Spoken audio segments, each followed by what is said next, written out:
Hello and welcome to the Codeved की इस video में हम अपनी प्लेलिस्ट ऑपरेटिंग सिस्टम को आगे बढ़ाएंगे।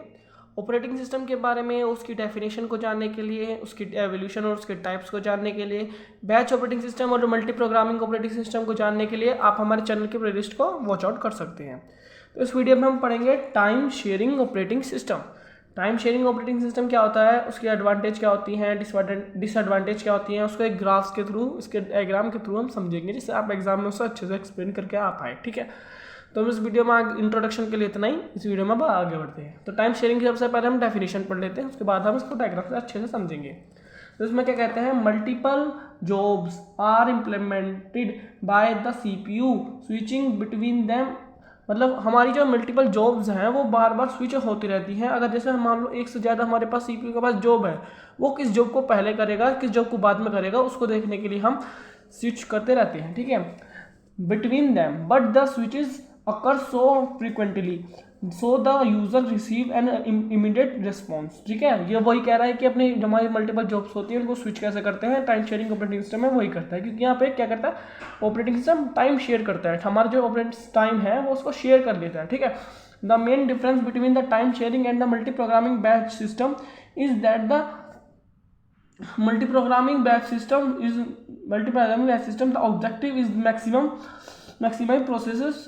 अच्छा ठीक है, whereas the time sharing operating system object is the minimise the time responses. Okay, तो हमने यहाँ देखा कि हमारा मल्टी प्रोग्रामिंग ऑपरेटिंग सिस्टम क्या करता है, हमारा मैक्सिमाइज कर देता है प्रोसेस का यूज़ को। प्रोसेसर का जो यूज़ होता है उसको मल्टी प्रोग्रामिंग वो कर देता है, मतलब इंक्रीज कर देता है, मैक्सिमाइज कर देता है। जैसे हमारे एक साथ कहीं कहीं प्रोग्राम यूज वो हो सकते हैं, क्या कहते हैं उसे, एग्जीक्यूट हो सकते हैं एक टाइम पर, लेकिन इसमें नहीं होते। इसमें क्या करते हैं, हम मिनिमाइज कर देते हैं रेस्पॉन्स टाइम, इसमें जल्दी जल्दी रेस्पॉन्स मिलता है, ये हम करते हैं। ये इसका मेन डिफरेंस होता है, जो हमारा रेस्पॉन्स टाइम, जो कि एक्चुअली हमारा response time multi operating system में नहीं था, हमारे यहाँ पे आ गया। ठीक है, अब हम यहाँ देख सकते हैं, जैसा कि आप देख सकते हैं यहाँ पर कि हमारा मल्टी प्रोग्रामिंग ऑपरेटिंग सिस्टम को अगर आपको नहीं समझ आ रहा है तो उसको समझने के लिए आप हमारी वीडियो को चेकआउट कर सकते हैं। आई बटन पे या डिस्क्रिप्शन में उसका लिंक मिल जाएगा। ठीक है, अगर हम बात करें इसके टाइम शेयरिंग ऑपरेटिंग सिस्टम, तो इसमें जैसे हमारे पास एक से ज़्यादा जॉब्स होती हैं। जैसे कि हमारे पास P1 जॉब है,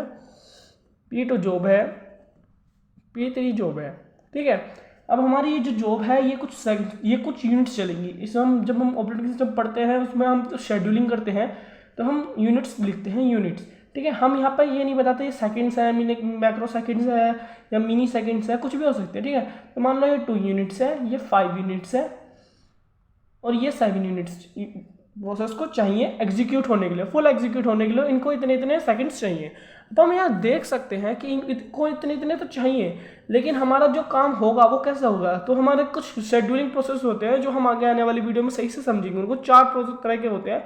फिलहाल हम देख लेते हैं कि अगर मान लो हमारे पास क्वांटम में है, मतलब हमारे पास राउंड रॉबिन है, हमारे पास दे रखा है टाइम क्वांटम दे रखा है, क्वांटम दे रखा है 2 सेकेंड्स का। ठीक है, मतलब 2 यूनिट्स का हमारे पास वो दे रखा है टाइम क्वांटम। तो हमारा क्या करता है, पहले P1 हो जाता है, घन चार्ट होता है, ये भी हम आगे देखेंगे, घन चार्ट होता है। इसके थ्रू हम देखते हैं कि कौन सा पहले प्रोसेस एग्जीक्यूट है, तो उसके थ्रू हम देख लेते हैं कौन सा पहले होता है। जैसे मान लो 2 यूनिट का है तो पहले P1 आया, P1 हुआ, ठीक है, 2 सेकंड्स का हो गया। उसके बाद P2 आएगा, 2 सेकंड का हुआ P2।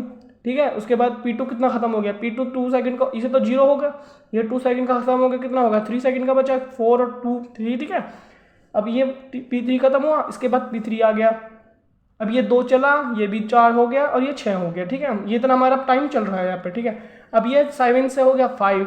ठीक है, अब हमारा P1 तो खत्म हो गया था, P2 वापस आ गया, P2 कितना हो चला, 6 से 2 और टाइम क्वांटम चलेगा तो हमारा हो गया 8। ठीक है, अब ये बचा 1 यूनिट। अब फिर से हमारा P3 आ गया, P3 5 होगा, 3 हो जाएगा, ये 10 हो जाएगा।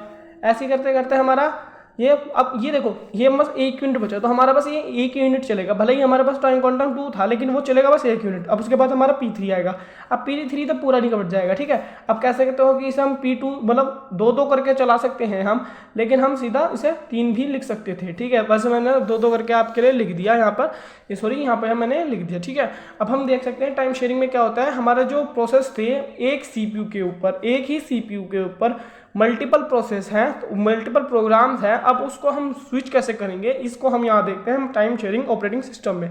ये टाइम शेयरिंग ऑपरेटिंग सिस्टम आज के टाइम पे भी यूज़ होता है, इसमें शेड्यूलिंग यूज़ होती है।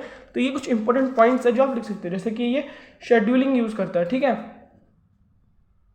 अच्छा, अब हम इसके एडवांटेजेस और डिसएडवांटेजेस देख लेते हैं। तो पहली एडवांटेजेस क्या होती हैं, it provide the advantage of quick response. Of course ये रिस्पॉन्स के लिए यूज हो रहा है तो क्विक रिस्पॉन्स करेगा, पहले उसमें लिख सकते हैं आप, ठीक है। अब लिख देंगे हम कि ये सीपीयू को आइडल नहीं होने दे रहा, देखो ये सीपीयू को क्या कर रहा है, आइडल टाइम कम कर रहा है, ठीक है, reduce the CPU idle time. और सेकंड पॉइंट में देखें तो this type of operating system avoid duplication of software, ठीक है। एक जो सॉफ्टवेयर है उसको डुप्लीकेट होने से रोकता है। कैसे रोकता है, जैसे कि हमने यहाँ देख सकते हैं कि एक ही प्रोसेस को ख़त्म करता है वो, तब जाके वो आगे पढ़ते हैं, या फिर वो कह सकते हैं कि एक ही प्रोसेस को ख़त्म कर सकता है ये, इसमें फर्स्ट सर्व होता है, या फिर ये इसमें जैसे हम राउंड रोबिंग कर रहे हैं यहाँ पे कि यहाँ पे ये टाइम शीट क्वांटम के हिसाब से वो कंप्लीट करेगा, इसलिए डुप्लीकेशन यहाँ पर कम होती है, होती ही नहीं है, मेनली अवॉइड कर देता है, ठीक है।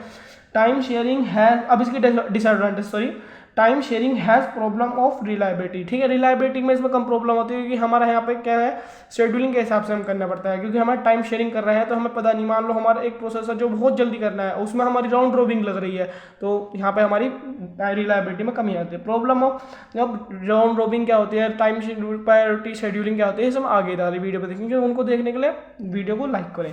अच्छा, problem of the data communication occur, data communication occur हो सकती है, क्वेश्चन ऑफ सिक्योरिटी हो सकती है, इंटीग्रिटी ऑफ यूजर प्रोग्राम हो सकती है। ये हमारे 4 लिख सकते हैं, मैंने इसको 3 में लिख दिया, आप उसको 4 लिख सकते हैं, यहाँ तक कि आप इसको भी लिख सकते हैं, डाटा कैन बी रिलेटेड, ठीक है। ये सब हमारा टाइम शेयरिंग ऑपरेटिंग सिस्टम के अंदर आता है, इसको मैंने आपको अच्छे से समझा दिया। अगर आपके पास कोई क्वेश्चन है तो कमेंट सेक्शन में बता सकते हैं, मैं उसको वो दे दूंगा आपको। और वीडियो को प्लीज़ लाइक करें और हमारे चैनल को फॉलो करें, सब्सक्राइब करें। Thanks for watching.